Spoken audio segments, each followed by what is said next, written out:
বকশীগঞ্জ উপজেলা এটি বাংলাদেশের ময়মনসিংহ বিভাগের জামালপুর জেলার একটি গুরুত্বপূর্ণ উপজেলা।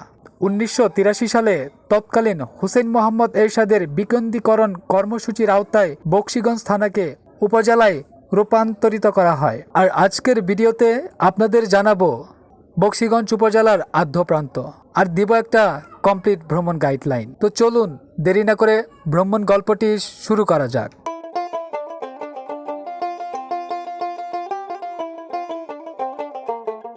আজকে আমি বাড়ি থেকে বের হয়ে পড়লাম বকশীগঞ্জের উদ্দেশ্যে। আর এই ভিডিওতে দেখাবো কিভাবে কম খরচে ঘুরে আসতে পারেন ভারতের মেঘালয়ের কোলঘাসা জামালপুরের সীমান্তবর্তী উপজেলা বকশীগঞ্জ থেকে। তাই আমাদের যেতে হবে জামালপুর রেল স্টেশনে। আর জামালপুর রেল স্টেশন থেকে 11টায় কমিউটার ট্রেনে 20 টাকা দিয়ে টিকিট কেটে যাত্রা শুরু করলাম দেওয়ানগঞ্জের উদ্দেশ্যে। ভিডিওর শুরুতেই বলেছি কম খরচে কিভাবে যাব বকশীগঞ্জ, তাই এই ট্রেন যাত্রা। আর ট্রেনের ভিতরে চড়ে গ্রামীণ প্রাকৃতিক আভা ঘেরা সৌন্দর্য দেখতে দেখতে চলে আসলাম দেওয়ানগঞ্জ রেল স্টেশনে। রেল স্টেশন থেকে নেমে কিছু পথ পাড়ি দিয়েই বেলতল মোড় থেকে অটো দিয়ে রওনা দিলাম বকশীগঞ্জের উদ্দেশ্যে। আর দেওয়ানগঞ্জ বাজার থেকে বকশীগঞ্জের দূরত্ব হচ্ছে মাত্র 11 কিলোমিটার, যা জনপ্রতি ভাড়া পড়বে 30 থেকে 35 টাকা করে।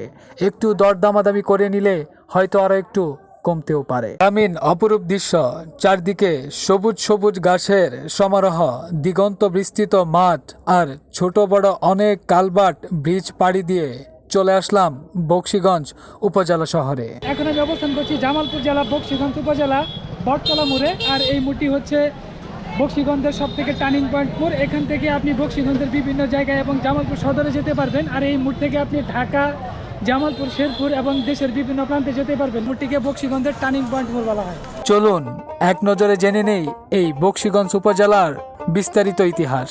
বকশীগঞ্জ উপজেলা এটি বাংলাদেশের ময়মনসিংহ বিভাগের জামালপুর জেলার একটি গুরুত্বপূর্ণ উপজেলা। এই উপজেলায় কৃষিখাতে গুরুত্বপূর্ণ অবদান রেখে চলেছে। বিশেষ করে এই উপজেলায় কৃষিপণ্য ধান, আখ, পাট এবং বিভিন্ন ধরনের কৃষিপণ্য উৎপন্ন হয়, যা ঢাকা ছাড়াও দেশের বিভিন্ন প্রান্তে রপ্তানি করা হয়।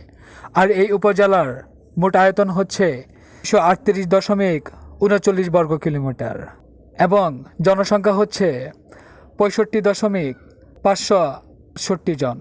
আর বকশীগঞ্জ থানাটি 1992 সালে প্রতিষ্ঠিত হয় এবং 1983 সালে তা উপজেলায় রূপান্তরিত হয়। আর এই উপজেলাটি ভারতের মেঘালয়ের কোলঘাসা থাকায় এখানে একটি গুরুত্বপূর্ণ পর্যটক কেন্দ্র রয়েছে, যা লাউচাপাড়া পর্যটক কেন্দ্র নামে পরিচিত, যেখানে কিনা দেশের বিভিন্ন প্রান্ত থেকে লোকজন আসে এই জায়গাটি ঘুরতে এবং উপভোগ করতে।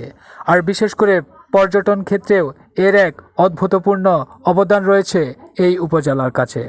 বিশেষ করে বকশীগঞ্জ উপজেলায় ধানুয়া কামালপুর ছিল মুক্তিযুদ্ধের 11 নম্বর সেক্টরের একটি গুরুত্বপূর্ণ রণাঙ্গন এবং এখানেই মুক্তিযুদ্ধের প্রবল প্রতিরোধের মুখে পাকিস্তানি হানাদার বাহিনী আত্মসমর্পণ করে। এই এলাকাটি জামালপুর, শেরপুর, ময়মনসিংহ, টাঙ্গাইল এবং ঢাকার বিজয়ের পথ খুলে দিয়েছিল। আর এই উপজেলার উত্তরে রয়েছে ভারতের মেঘালয় রাজ্য, দক্ষিণে ইসলামপুর উপজেলা, পূর্বে শেরপুর জেলা এবং পশ্চিমে দেওয়ানগঞ্জ উপজেলা।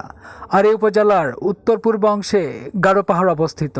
ভিডিওটি যদি ভালো লাগে তাহলে অবশ্যই লাইক, কমেন্ট এবং শেয়ার করবেন।